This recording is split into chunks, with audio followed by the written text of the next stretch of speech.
Happy new year आप सभी को। तो मैं कहाँ से हूँ? मैं यूपी प्रयागराज से हूँ और सीटेट की तैयारी कर रही हूँ क्योंकि मेरा पीआरटी निकल चुका है और 6 to 8 है, क्योंकि मैं बीएड की हूँ इसलिए मैं 6 to 8 की एग्ज़ाम दूंगी। पीआरटी से बीएड वाले बाहर हो गए हैं क्योंकि आप लोग को पता है। तो आप लोग भी सीटेट का एग्ज़ाम दे रहे होंगे।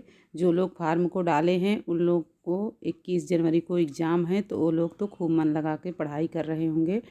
जो लोग नहीं भी कर रहे हैं वो लोग अपनी पढ़ाई को स्टार्ट कर दें और रात और दिन एक कर दें ताकि 2024 में नौकरी मिल जाए उन लोग को। कि सबसे पहले वो अपने सिलेबस को अच्छी तरीके से समझें, कॉन्सेप्ट जो है अपने सब्जेक्ट का उसको क्लियर करके रखें। प्रीवियस पेपर ईयर जो है अभी तक जितने हुए हैं उस पेपर को आप हल कर डालिए, प्रैक्टिस करिए। वही प्रीवियस ईयर ही आपके प्रैक्टिस का काम करेगा, उसे आप प्रैक्टिस करिए और मॉक टेस्ट जो हैं उसको ज़्यादा से ज़्यादा आप करिए।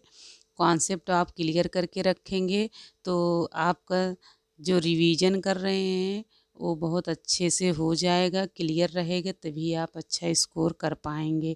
क्योंकि कॉन्सेप्ट आपका अगर क्लियर नहीं रहेगा तो आप प्रीवियस ईयर पेपर क्वेश्चन कुछ भी करेंगे तो आप नहीं कर पाएंगे। तो सबसे पहले आप अपने सिलेबस को अच्छी तरीके से समझ लें, जान लें मेरे सिलेबस में है क्या, फर्स्ट पेपर में, सेकंड पेपर में। उसके अकॉर्डिंग आप कॉन्सेप्ट को क्लियर करिए, उस चैप्टर को पढ़िए, थ्योरी पढ़िए। तो उसके अंदर आप जब पढ़ेंगे तो कॉन्सेप्ट आप लोगों को क्लियर हो जाएगा। तो उसके बाद आप प्रीवियस पेपर को हल करिए और प्रैक्टिस सेट करिए। मॉक टेस्ट को ज़्यादा से ज़्यादा सहारा लीजिए। और वाईटी पे ऑनलाइन बहुत सारे चैनल्स चल रहे हैं, तो वहाँ से आप पढ़ लीजिए, देख लीजिए, क्योंकि ज़्यादा वक्त है नहीं अब। तो फिर आप मैराथन जो चल रही हैं उसको आप 1.5 पे आप करके अच्छे तरीके से देख लीजिए, क्योंकि स्पीड में देखेंगे तो जल्दी आपका कवर हो जाएगा। अभी तक आप अगर नहीं पढ़े हैं तो, अगर पढ़ रहे हैं तो कोई बात नहीं है, लेकिन अपना कॉन्सेप्ट क्लियर करके रखिए। कॉन्सेप्ट क्लियर रहेगा तो आपको प्रीवियस पेपर करने में दिक्कत नहीं होगी। आप जहाँ पे आप लोगों को पता चल रहा है कि यहाँ ये नहीं आ रहा है, ये सब्जेक्ट नहीं आ रहा है, तो उस टॉपिक को आप देख लीजिए फिर से दोबारा से तिबारा। जितनी बार ना आए उतनी बार उसको सोचिए, उस पे मंथन करिए कि इसमें क्या है, क्योंकि सीटेट तर्क पे होता है, तर्क आधारित रहता है। तो उस तरीके से आपको जांचना है, अपने आप को मूल्यांकन करना है कि हम कहाँ तक अभी पहुँचे हैं, मेरी तैयारी कितना हुई है, कितना नहीं हुई है। तो मॉक टेस्ट देने से पता चलता है। और अगर कॉन्सेप्ट आप मेरा क्लियर है तो हम प्रीवियस ईयर जो देंगे उसको, उसमें भी पता चलता रहता है कि कितना है, और उसके अकॉर्डिंग आप पढ़िए सिलेबस में है क्या, तो पता चल जाता है कि मेरे सिलेबस में है क्या। इन सारी चीज़ों को करिए। तो सबसे पहले आपको कॉन्सेप्ट क्लियर करके रखना है। दूसरा नंबर है प्रीवियस ईयर अभी तक जो हुए हैं सारा प्रैक्टिस कर डालिए। तीसरा मॉक टेस्ट आप ज़्यादा से ज़्यादा करिए। और वाईटी पे जो चल रहे हैं वाईटी का आप सहारा लीजिए। वाईटी पे जो ऑनलाइन से चल रहे हैं उसका आप सहारा लीजिए। आपको कोई नहीं रोक सकता है कि आप ना निकाल पाएँ सीटेट। अच्छे नंबरों से आपका सीटेट क्लियर हो जाएगा, लेकिन इन चारों चीज़ों को आप बातों में ध्यान में रखेंगे तो। और थ्योरी में रही बात किसकी किसकी पढ़नी है, किसका नहीं पढ़ना है, तो सबसे ज़्यादा इम्पॉर्टेंट है वाइगोस्की, कोहल वर्ग और पियाजे, जीन पियाजे। इन तीनों लोग की थ्योरी अच्छी तरीके से पढ़ी जाए। कॉन्सेप्ट को एकदम से क्लियर करके रखिएगा, बहुत ज़्यादा आता है, क्योंकि कोहल वर्ग से बहुत ज़्यादा क्वेश्चन बनते हैं, वाइगोस्की पे बहुत सारे क्वेश्चन बनते हैं और जीन पियाजे पे बहुत सारे क्वेश्चन बनते हैं। क्योंकि इन्हीं सारे पे सारे क्वेश्चन 8-10 क्वेश्चन एक एक लोगों में इन्हीं सारे चीज़ों में आ जाते हैं। तो इसको आप लोग ज़्यादा से ज़्यादा करिए। और गार्डनर के बहुबुद्धि सिद्धांत, इसको भी ध्यान से देख लीजिए, क्योंकि इससे भी क्वेश्चन बहुत सारे बनते हैं। तो इन सारे कॉन्सेप्ट को आप क्लियर करके रखेंगे।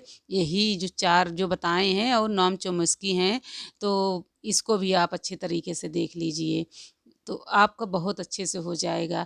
और रही बात कुछ टैगवर्ड होते हैं जो पॉजिटिव और निगेटिव होते हैं, उसको भी आप अच्छी तरीके से देख लीजिए, उसको भी अच्छे से कर लीजिए। उस पे आप अपना समझ बनाइए।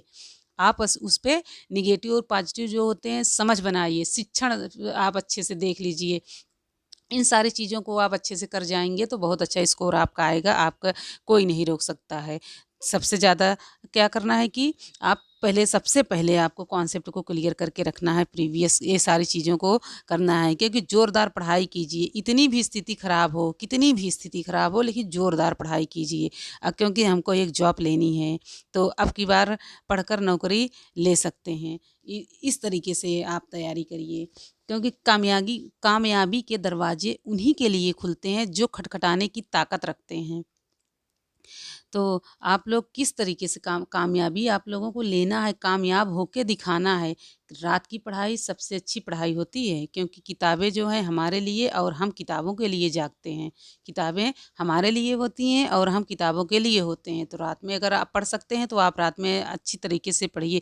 अपने सपनों को पूरा करने के लिए ज़िद्दी होना पड़ेगा। अपने सपनों को पूरा करने के लिए ज़िद्दी होना पड़ेगा। दोस्तों, ज़िद्दी होना है। वैसे तो अच्छा नहीं होता है ज़िद्दी होना।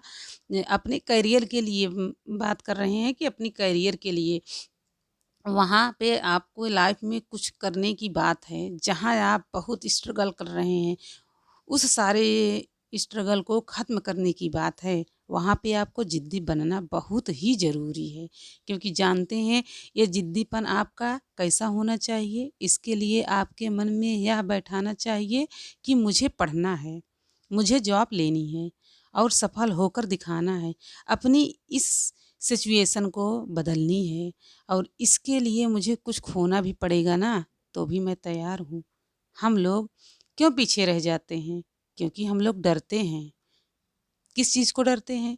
कोई भी चीज़ को खोने से हम लोग डरते हैं, जैसे वस्तु, मनोरंजनों के साधन, फिर बाकी चीज़ों को खोने से डरते हैं, अपने आराम को खोने से डरते हैं। जिस दिन इन सारी चीज़ों को खोने से डरेंगे नहीं ना, उस दिन मुझे एक नौकरी चाहिए, मुझे पढ़कर एक जॉब पानी है। ये चीज़ अपने माइंड में सोचना है कि जिस दिन इन सारी चीज़ों को खोने से हम डरेंगे नहीं ना, उस दिन मुझे एक नौकरी मिल जाएगी। मुझे पढ़कर जॉब पानी है, मुझे स्ट्रगल करना है, मुझे कुछ भी खोना पड़े, मैं खोने को तैयार हूँ। उस दिन हम चीज़ कर लेंगे, उस दिन हम हर एक चीज़ कर लेंगे। इसलिए मुझे ज़िद्दी बनना है, ज़िद्दी बनना बहुत ज़रूरी है, क्योंकि ज़िद्दी हम रहेंगे तभी हम सारी चीज़ें कर पाएँगे, नहीं तो हम नहीं कर पाएँगे। क्योंकि पढ़ाई के लिए ज़िद्दी होना है तो होना है। और सिलेबस प्रीवियस ईयर जो हम लोग को सीटेट के लिए पढ़ रहे हैं, उसके लिए सबसे मेन ज़रूरी है कि syllabus previous year plus NCERT base पे पढ़ना है, क्योंकि एनसीईआरटी जो है शिक्षण से है, जो हम लोगों को 90 नंबर तैयार करती है। और सिलेबस से भटकना नहीं है, आप सिलेबस से भटकना नहीं है, क्योंकि सिलेबस से भटक जाएंगे तो फिर सब खराब हो जाएगा, क्योंकि टाइम है नहीं हम लोगों के पास। तो और रटना भी नहीं है, हमको रटना नहीं है, व्याकरण को पढ़ना नहीं है, व्याकरण बिल्कुल नहीं पढ़ना है। बेसिक ग्रामर जो आती है उसमें, वो सारे हम लोग हाई स्कूल, इंटर, इसके पहले जो पढ़े हैं वही बेसिक ग्रामर उसमें आता है, इससे ज़्यादा कुछ नहीं आता है।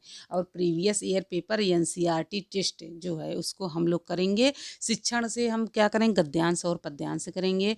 अभी मैं बताई हूँ कि सीटेट के लिए जो लोग तैयारी कर रहे हैं उन लोगों के लिए वेरी वेरी इम्पॉर्टेंट है कि कॉन्सेप्ट को क्लियर करके रखना है। पीआईक्यू प्रैक्टिस सेट जो है उसको करना है। यूट्यूब सीटेट जो भी हो, यूट्यूब पे हम लोगों को क्या उसका सहारा लेना है, और ज़्यादा यूट्यूब पे पढ़ाई नहीं करना है। सिर्फ 4 से 5 घंटे पढ़ना है, और एक टीचर को तय करना है कि हम वही टीचर से पढ़ेंगे जो हम लोगों को टीचर तो सारे अच्छा पढ़ाते हैं, लेकिन जिनका समझ में आता हो एक टीचर आप चुन लीजिए, उसी टीचर से पढ़िए। यहाँ वहाँ भटकिए मत, यहाँ वहाँ भटकने से कुछ नहीं होगा। एक टीचर आप निर्धारित कर लीजिए। और आप हैंड नोट्स अगर अभी तक बनाए हैं तो उससे सेल्फ स्टडी कीजिए, क्योंकि सेल्फ स्टडी करना मोस्ट इम्पॉर्टेंट होता है। क्योंकि कॉन्सेप्ट क्लियर तभी होगा जब सेल्फ स्टडी करेंगे। वाईटी पे ही पढ़ते रह जाएंगे तो फिर उससे कुछ नहीं होगा, वही 1 नंबर 2 नंबर 4 नंबर से रुक जाता है। मेरे साथ भी यही हुआ था।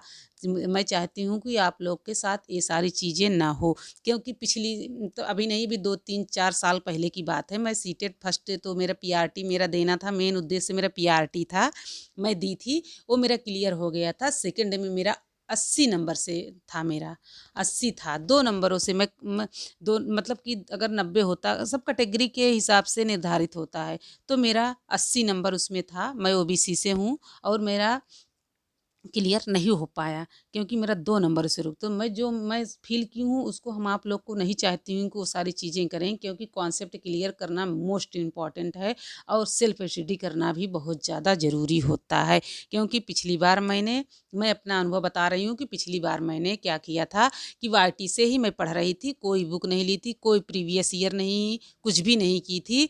तो मेरा इसी वजह से मेरा 2 नंबर से रुक गया था, मेरा सीटेट क्लियर नहीं हो पाया था। तो आप लोग को मैं बता रही हूँ, आप लोग ये काम मत करिएगा। आप लोग प्रीवियस ईयर को प्रैक्टिस कीजिएगा और अपने सिलेबस को देखते हुए उसी तरीके से करिएगा, तो आप लोग को बहुत अच्छी तरीके से क्लियर हो जाएगा। मैं नहीं चाहती हूँ कि जो मेरे साथ हुआ है आप लोग के साथ हो, क्योंकि पहले तब तब क्या था कि मतलब ईयर्स 6 महीने पे, 6-6 महीने पे आते थे, तब मैं दी थी, इसके बीच में मैं नहीं दी थी। लेकिन तब ये था कि हाँ, आपको देना पड़ेगा, नहीं तो आपको 5 साल या 7 साल वैलिड है, इसके बाद नहीं है। लेकिन अब क्या हो गया है कि जीवन पर्यंत वैलिडिटी हो गई है, तो इसकी वजह से मैं इसीलिए फिर से फॉर्म डाली हूँ, नहीं तो मैं ना डालती।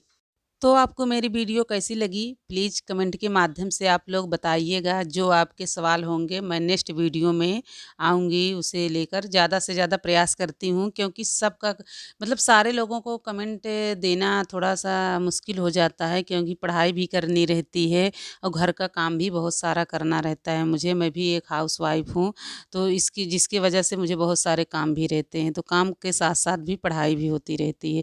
तो आप लोग भी अच्छी तरीके से पढ़ाई करिए। इस बार जॉब पक्की है आप लोग की, क्योंकि 2024 में जॉब लेनी है तो लेनी है। ये अपना एक लक्ष्य बना के निर्धारित कर लीजिए, एक चुनौती बनाइए, क्योंकि चुनौती आप बना के रखेंगे तभी अच्छी तरीके से पढ़ाई हो पाती है, नहीं तो नहीं हो पाती है। धीरज रखने वाला इंसान आत्मविश्वास की नाव पर सवार होकर मुसीबत की हर नदी को सफलतापूर्वक पार कर लेता है। तो धीरज रखिए, धैर्य बनाइए और कंटिन्यू पढ़ाई करते रहिए। कंटिन्यू पढ़ाई करने से आपका मनोबल बढ़ा रहेगा, आगे बढ़ता रहता है। अगर नहीं तो लोग क्या कह रहे हैं बातों में मत आइए, आप अपनी पढ़ाई कंटिन्यू करके रखिए, लोग का कहने दीजिए। हाथी चला जाता है, कुत्ता भौंकते रहते हैं, उस तरीके से आप लोग भी रहिए। क्योंकि आप लोग इस तरीके से अगर दुनियादारी में पड़ जाएंगे तो पढ़ते रह जाएंगे। उन लोगों की बातों को मत लीजिए और अपनी पढ़ाई करते रहिए।